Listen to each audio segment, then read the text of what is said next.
నమస్తే. నేను మీ ఈశ్వర్. ఈ6 న్యూస్‌కి స్వాగతం. వార్తల్లోని ముఖ్యాంశాలు.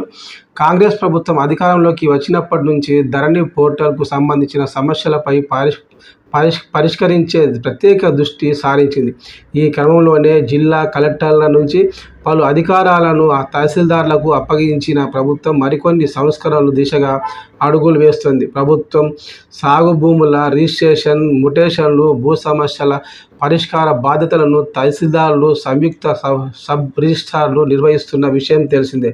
అయితే రిజిస్ట్రేషన్ల సేవలకే వారి సమయం గడిచిపోతుండడంతో భూ సమస్యలు, ఇతర ప్రోటోకాల్ సేవల పరిశీలన పనులు భారంగా మారుతున్నాయి. ఈ నేపథ్యంలో మండల స్థాయిలో పనిని విభజించి సమస్యల పరిష్కారాన్ని సులభతరం చేయాలని ప్రభుత్వం యోచిస్తోంది. ఇందులో భాగంగా ధరణి రిజిస్ట్రేషన్లను డిప్యూటీ తహసీల్దార్లకు అప్పగించి కార్యాలయ నిర్వహణ, సమస్యల పరిష్కారం తహసీల్దార్లకు కేటాయించాలని భావిస్తున్నట్టు తెలిసింది.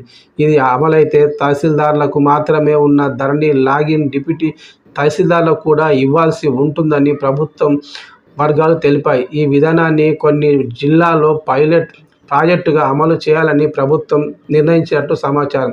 దీనిపై కొన్ని రోజుల్లో ప్రభుత్వం నిర్ణయం తీసుకునే అవకాశాలు ఉన్నట్టు తెలిసింది.